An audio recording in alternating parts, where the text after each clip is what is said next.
You introduced it you gave her permission to orgasm in that way. It was you that brought it here. It was you that brought it to the table. He is giving or me tied her major to the keys table, right now. or chained her to the table. Whatever way it is, what I'm saying is have fun with it. Relationships are supposed to be a place of security that equates to fun.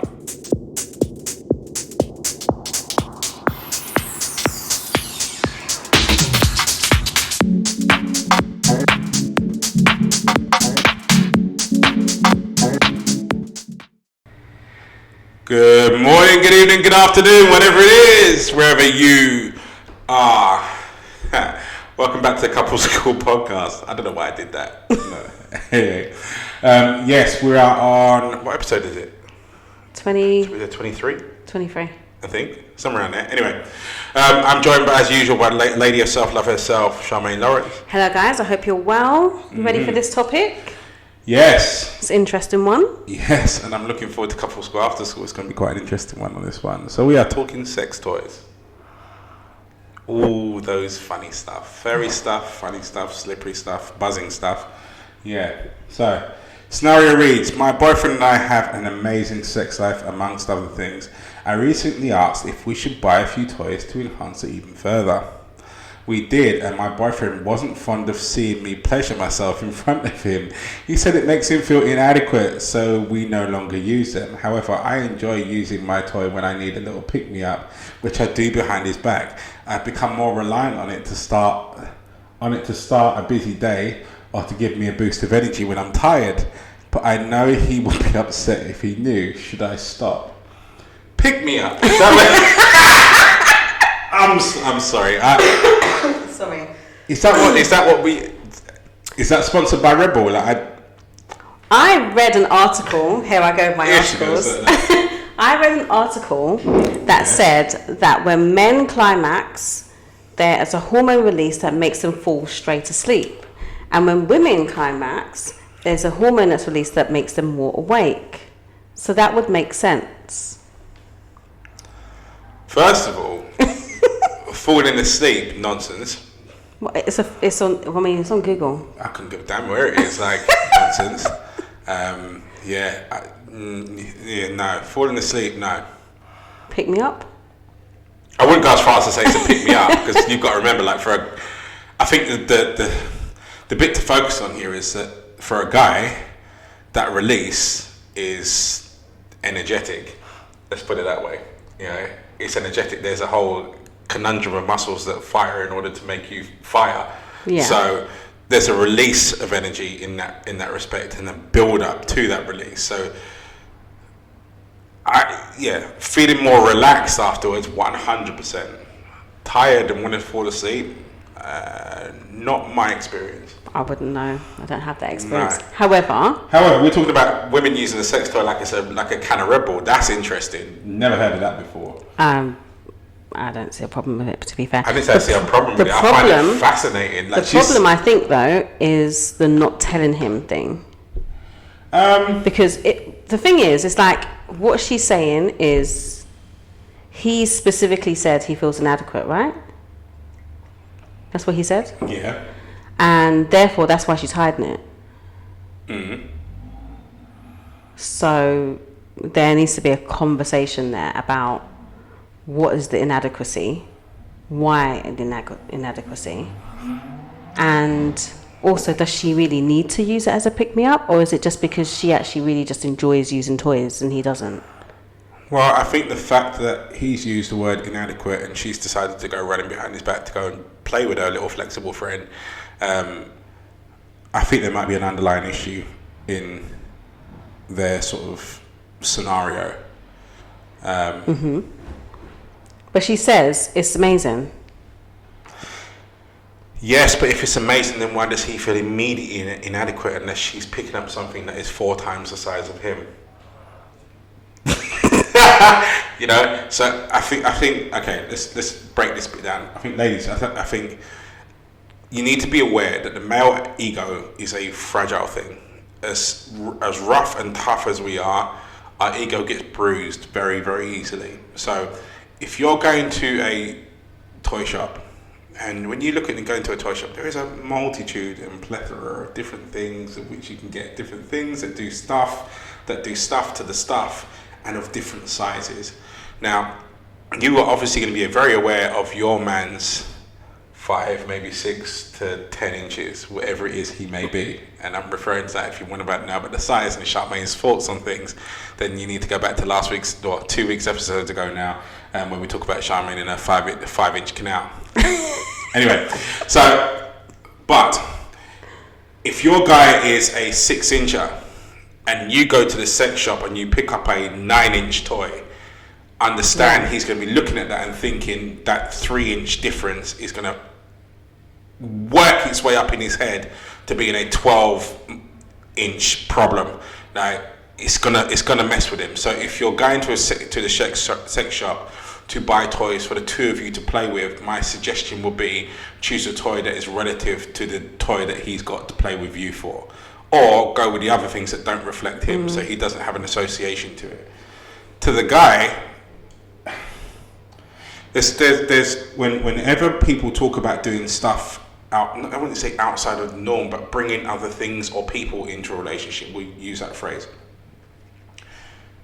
For guys, you have to understand that you have to be ready for it. You have to be ready for it, and you have to be prepared for it. You know, if you're talking about a battery operated toy is always going to last for longer than you do and be more accessible than you are, because she can pick that out and throw it out whenever. Slightly off track, I used to work in the Royal Opera House as security. Yeah. And when the height of all the terrorist bombs started, so we had to search people's bags. You know what? Like, you've got to imagine, you're in a Royal Opera House, you get some of the most primmest and proper women in the country walking in through the door, and you've got to search their bag, and you should see the look of horror and terror that went across their face, because we had to literally empty the bag out to check it. Yeah. I found every amount of vibrators, cock rings, this, that, and the other that fell out of these women's bags. But the bit that always got me is I never found a condom. Never. That's interesting. I found everything, and I mean everything and anything you could think of to start the situation, keep the situation going, revive the situation if it started to lessen. Yeah. I found Viagra, all sorts in there, but I didn't find a condom. That's interesting. In the Mary Poppins bags of the posh and lovely, nothing. But anyway, so for guys, when you're adding something to your relationship that is not just you have to be ready for everything that comes with not just you. And toys come with an equal warning for me as you bringing in a other person, because it's another source of pleasure that your partner could not necessarily choose over you, but definitely choose instead of you, which is what she's doing here. Is what I was trying to say. I don't know. Like, I'm on the fence here. Personally, I don't see anything wrong with toys. I think that basically. I'm not saying I see anything wrong with toys. Yeah. I think toys actually should be something that should be explored. Yeah. But if you're doing it as a couple, and that's the bit that I'm referring to. Yeah. If you're doing it as a couple, then there are things to bear in mind. Because you're doing it as a couple, you have to bear in mind your other half of the couple. You know, around your rules about how they're used, when they're used, and certainly your size selection. You know, but just to make it clear, to me, there is nothing wrong with toys. I think the two of you should explore within what you're comfortable with. But understand, when you're bringing stuff in to explore with, as I said, there are rules around the exploration, because you've done it as a two. Yeah. So therefore, there have to be some rules around when they use this and the other and all the rest of it. I don't think there's anything wrong with toys at all. I think people really struggle, like we always say, people struggle to talk about sex and finances. Mm-hmm. And I think in terms of sex, like, you need to be so open about it. It's not a big deal unless you make it a big deal. Like, you've had a conversation about trying new things. It's not anything to do with you being inadequate. It's about adding pleasure. It's about not just for one person, for both of you. It's about exploring the things that you may not have explored before, seeing what things you like, what you don't like. It's about seeing these things, and at the end of the day we don't really know like which toy she's using. We don't know if it's just a normal small toy or if it's an actual huge toy. Like, we don't know what she's using. Got a sword. It's Excalibur. That's what it is. Do you get what I mean? But it could literally be like a little bullet thing that women walk around with in their purses all the time. I know me and my girls talk about walking around with our bullets all the time, especially when we're dating. I don't think it matters really what it is. I think the fact that like he feels inadequate is the big But that's the problem, yeah. The issue is that inadequacy. Where does that come from? And so rather than them talking about it, she's just decided, okay, we're not going to talk about it, or I've tried to talk about it. He said it's inadequate, so I don't want to challenge him anymore, and I'm just going to do it behind his back. Why? Like, that's the problem in itself. For me, I feel like the conversation needs to happen, and saying I feel inadequate is just not enough. Like, you have to deal with the reasons why you feel inadequate, like what is going on within you. If you're saying, oh babe, you know what, I don't really like the fact that you've got some big black 9-incher when I'm 5 inches, can we use something else? Then cool. Or like, I don't really like the idea of having a cock ring, can we try to maybe do something a little bit different? Do you get what I mean? Or can we use tingly gel or something instead of me having a cock ring? I don't feel comfortable. Like, there's conversations that can be had around it, and it's not about your sex life being rubbish. It's about, she's already saying it's amazing. She's saying, let's push it. Let's push the boundaries. And I think there's nothing wrong with doing that. Like, the moment you say to a guy, let's add a woman, they're like, oh yeah, let's do that. But let's add a cock ring, and it's like, oh no, I don't want to do that. I don't want to be like, it's, come on, like. That what you're talking about there is fantasy talk, and the joke is, right, I've coached couples that have added another woman, and it's caused so much problems with the guy. It will cause problems. It's unreal. So much problems with the guy. It's unreal.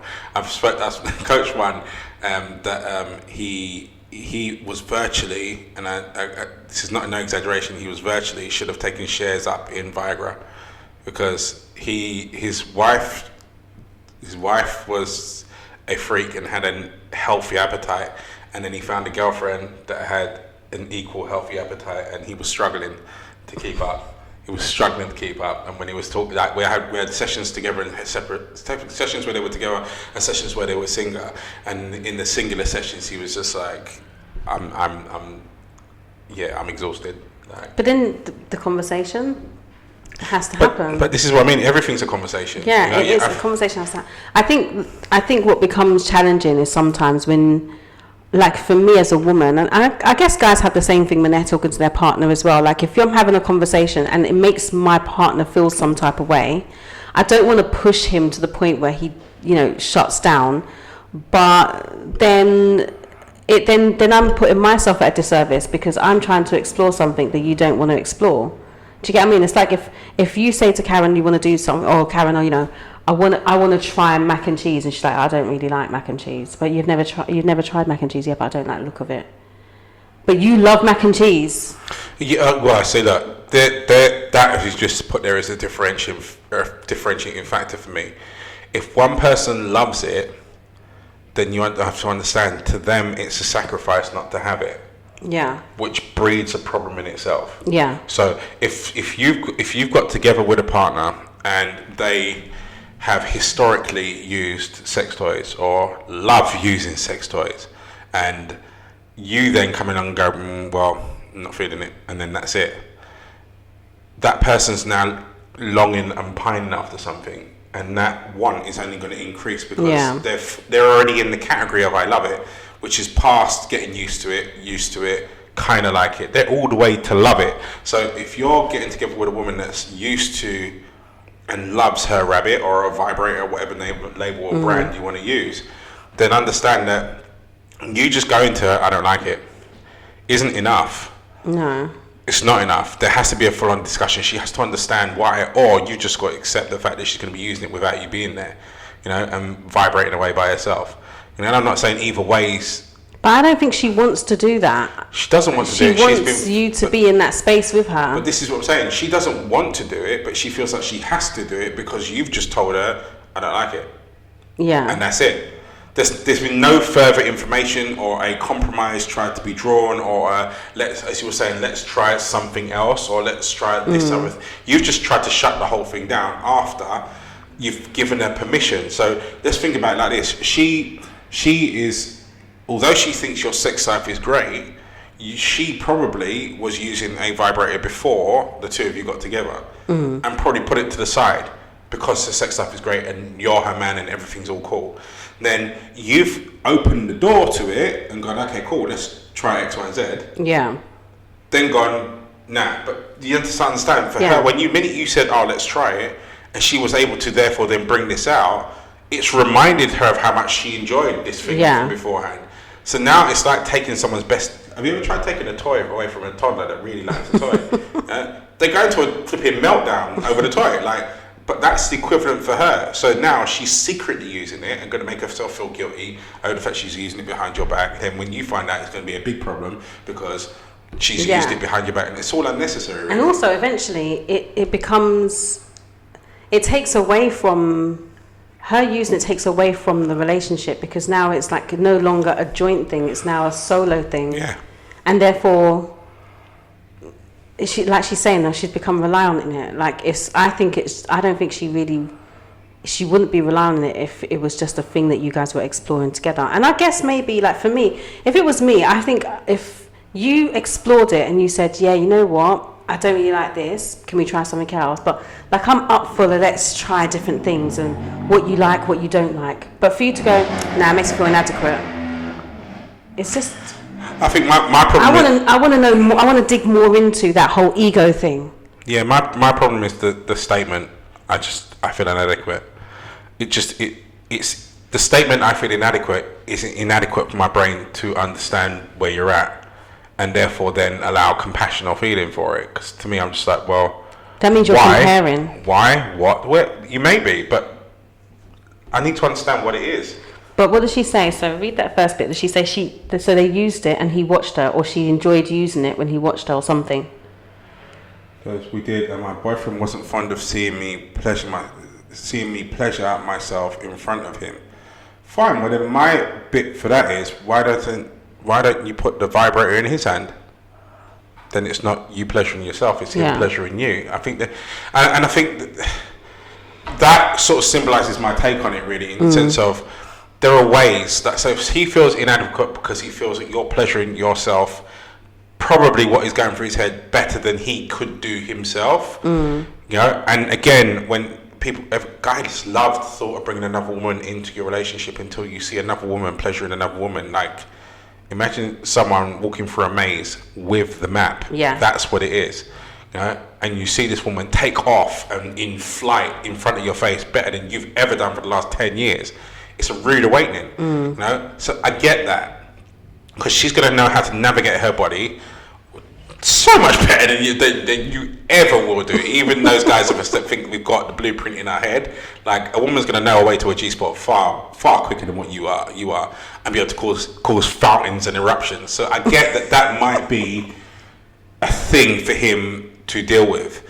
My remedy for the two of you, if you were sat in front of me, would quite simply be, right, cool, you're not allowed to use the vibrator, speaking to Mrs. He does. You're allowed to give direction. He's the one that executes. Now go. And that would be my response to it. Yeah. It's supposed to be a joint thing. It's supposed to be something you're doing together and exploring and seeing if there's more that you can add. Like, you know, you're going to be, at this point, it looks like you're going to be together for a long time. This is someone you're doing life with. So the conversation should always be about what you can do together and not what you're doing apart. And I think sometimes just pushing the boundary a little bit for each other is fine. But to shut it down, there's an element, and then to do things behind your partner's back. There's an element of suck it up that sits in here for him, in the sense of she's the one that's pleasuring her. She's not going at some other guy. Yeah. And she's doing it in front of you, which means you're included. You know? So I get that there may be all sorts of, and I don't know your story, I'm just guessing here, that I get that there could be all sorts of historic patterns that are involved in this that are triggering you to feel a certain way. And I suppose what you then need to do is to dig deep within yourself to try and find your own security within your relationship. You know, this is your person. As you said, you're doing life with this lady. So Or just say what that is. Say about, talk about those. But that's my point. insecurities. Yeah. Like your relationship is your secure place for you to be able to talk about the stuff that you're not sure about, and to talk about the stuff that you're scared about. Now, she's not going to go running off and hurt you. So it's okay to give her that level of information, to give her that level of clearance.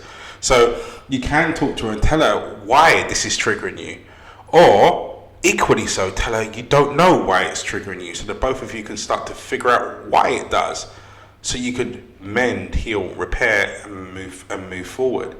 The whole sex toys or enhancements to sex or adding to sex or sex in risky places, whatever it is it may be, it's supposed to be an enhancement on what's already, as she labels it, amazing. You know, so you're already hitting the mark. Understand that. So this addition isn't something for you to be scared of or annoyed at. Like, this is the two of you exploring. And as I said, like for me right now, if the two of you were sat in front of me, that's exactly what I'd say. I'd put the vibrator in his hand and you do it, and she gives directions.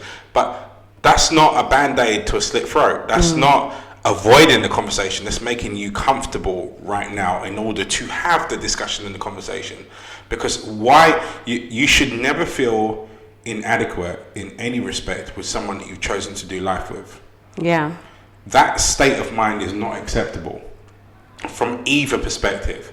You know, I could never have it where Karen felt inadequate in any shape or form in any part of our life. That's not cool. So if she feels that way, then I have to find out what that is. We have to work out why she feels that way, what it is that's going on right about now that's created that situation, and then a remedy to fix it. And it goes to priority number one.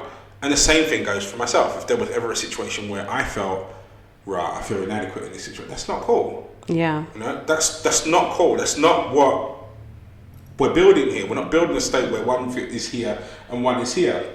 It's not what we're about. So you have to analyze, and the only way you can analyze it is by thoroughly understanding it. The only way you can thoroughly understand it is by you digging deep enough into it to get it. And you might not understand it fully now, and that's fine.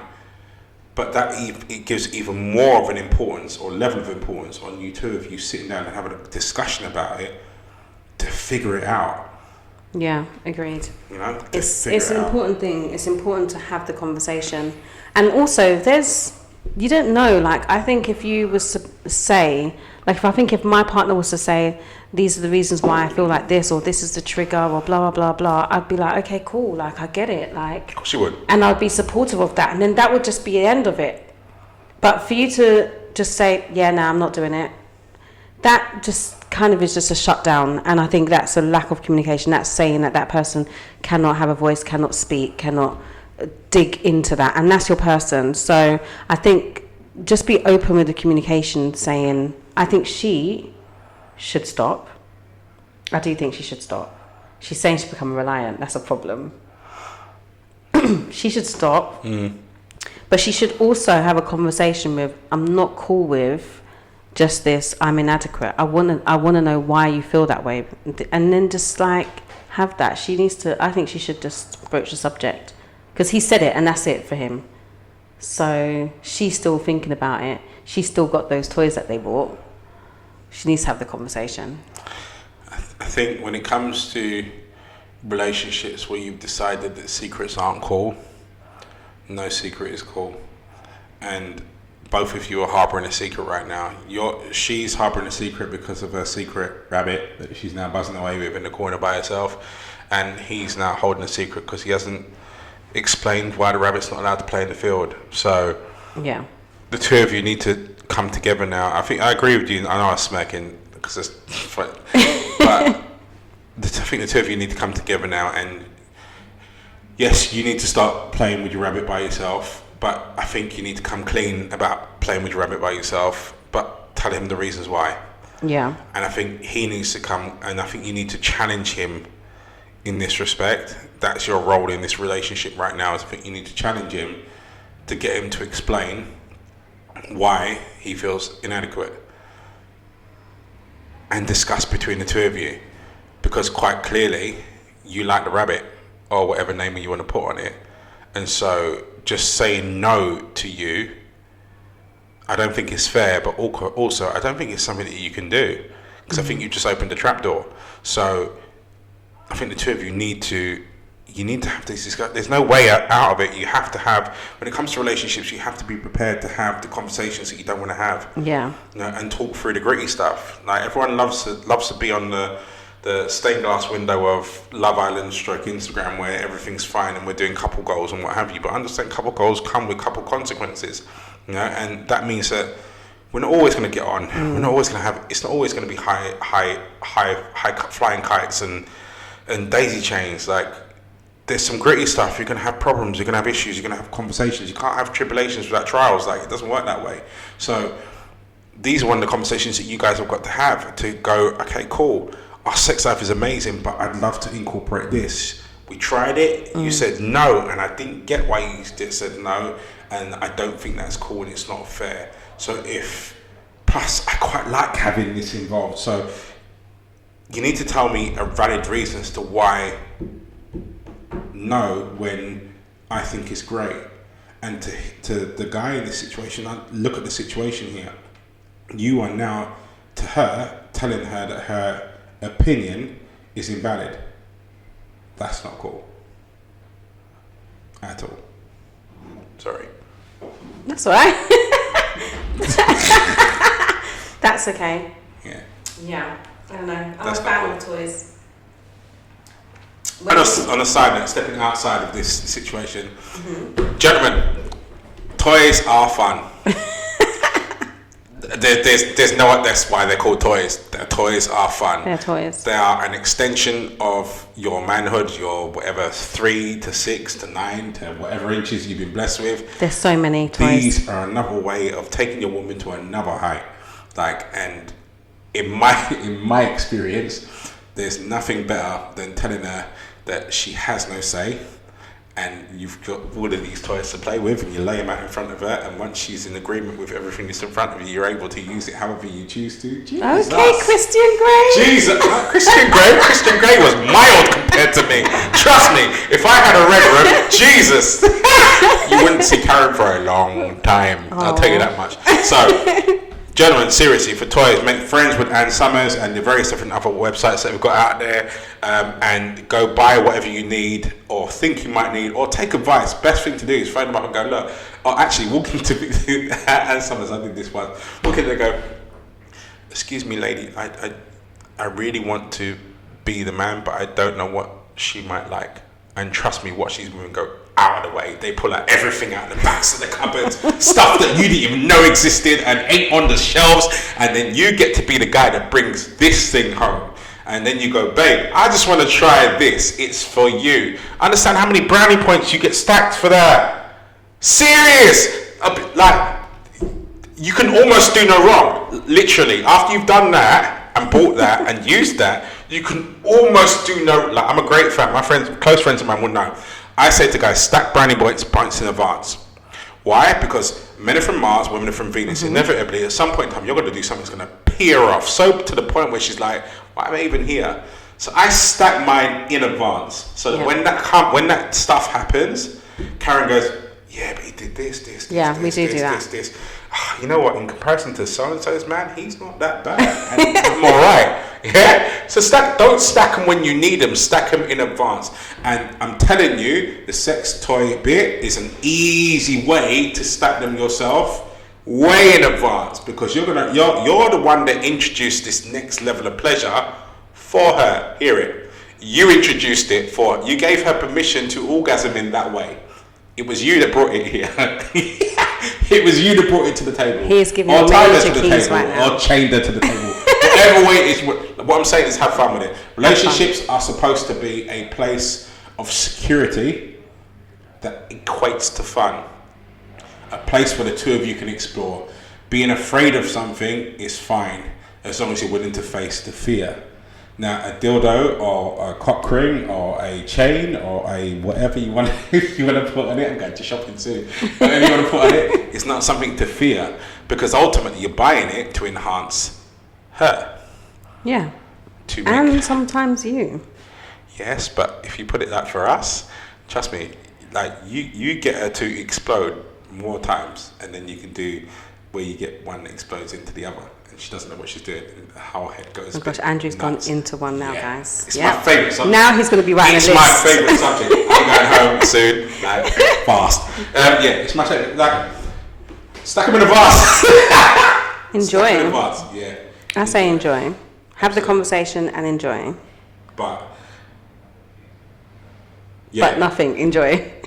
Enjoy. But what I was going to say was, don't run away from difficult conversations. No. At all.